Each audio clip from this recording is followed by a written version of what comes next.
Assalomu alaykum, qadrli tinglovchilar.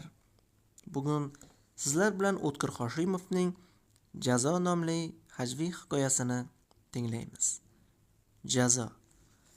Siz nima desangiz deyavering-ku, ammo men 1-aprelni har yili bayram qilaman. 10 yildan buyon. O'shanda yon qo'shnim bo'lardi. Bitta domning bitta qavatida, bitta devorning ikki tomonida yashardik.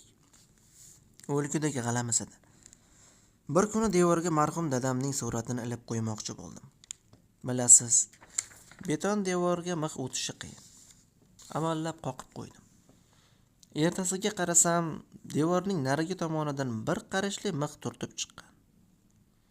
Qo'shnim menga qasdma-qasdlikka mix qoqib, allambalo surat osib qo'ygan bo'lsa kerak.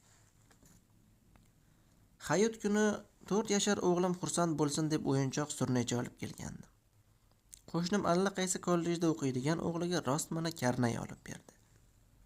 Kechasi bilan ota-bola karnay chalishda mashq qilib chiqishadi. Kuchanib chalinsa, karnay g'alati ovoz chiqarar ekan. Oddiy magnitofonimiz bor edi. Bir kuni bolalar ovozini qattiqroq chiqarib qo'shiq eshitgan ekanmi, ertasiga qo'shnim muzikalniy sentrining karnayini bizning devorga qapishtirib, tuni bilan rock muzika qo'yib chiqdi. Har kim oldidagi maydonchaga ko'chat o'tkazgan ekan. Bizning 2 tup gilos qiyg'os gulladi. Qo'shnim ekkan tolning avjidan darak yo'q.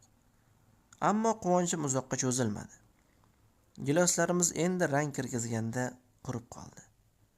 Tagidan nuqul kerosin hidi keladi. Noiloj arralab tashladik. Buning ustiga telefonimiz qo'shnim bilan blokirovka qilingan. Qachon qo'ng'iroq qilmoqchi bo'lsam, qo'shnim go'shakni ko'tarib qo'yadi. Menga ham yo'q, unga ham. Bir kuni ishxonada o'rtog'imga hasrat qilib qoldim. Bori shumi, dedi o'rtog'im. Mana ko'rasan, 1-aprelgacha qo'shningning masalasini hal qilamiz. U shunday dedi-yu qo'shnimga telefon qildi. Parallel telefondan men ham eshitib turibman. Bu Olimovning uyimi? Deb so'radi o'rtog'im. Yo'q, men qo'shnisiman. Nima edi? Dedi qo'shnim.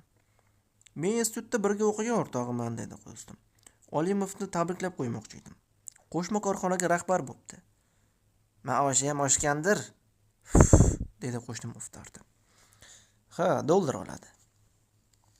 Qo'shnim indamay go'shakni ilib qo'ydi. Kechqurun borsam, salomlashmay uyga kirib ketdi. Ertasiga do'stim yana qo'ng'iroq qildi. Bu Olimovning uyimi? Yo'q, nima edi?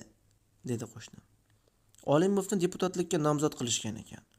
Shunga xursand bo'lib qo'ng'iroq qilayotgandim. Kechqurun kelsam, qo'shnim zinadan tushib ketyapti. Meni ko'rishi bilan qo'lidagi konvertni yashirdi. Yumaloq xat yozgani aniq. Indamay ketaverdim. Indiniga yana do'stim telefon qildi. Bu Olimovning uyimi? Yo'q dedim-ku. Qo'shnim ingrab yubordi. Nima gap? Men uni qo'shnisiman. Tashqi ishlar vazirligidan qo'ng'iroq qilyapmiz. Olimov tanlovda g'olib chiqqani uchun chet elga 1 oylik sayohatga borishi kerak. Tezroq hujjatini topshirsa bo'lardi. Malol kelmasa, shuni aytib qo'ysangiz. Kechqurun kelsam, qo'shnim qurib qolgan tol tagida xarrakda xomush o'tiribdi. Rangi bir holatda. Tinchlikmi qo'shni, dedim kulib. Xafa ko'rinasiz? Mazam yo'q, dedim qilib. Ammo telefonda eshitgan yangiligini aytmadi. 3 kundan keyin do'stim qo'ng'iroq qildi. Bu Olimovning uyimi? Olimov o'lar holatda yotibdi, dedi qo'shnim ming'illab. Nima deb qo'yay? Attang, dedi do'stim. Qo'shningiz lotereyaga mashina yutgan ekan. Olib ketsin demoqchi edik. Telefonda qisqa gudok eshitildi.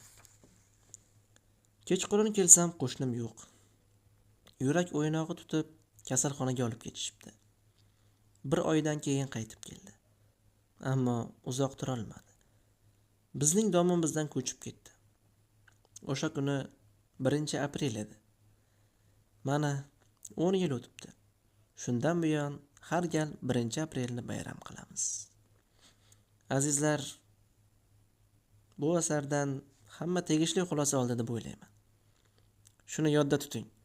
Hasad shunday olovki, unda faqat o'zingiz yonasiz. Albatta videoga like bosing, va doimo o'zgalarga ulashishda davom eting.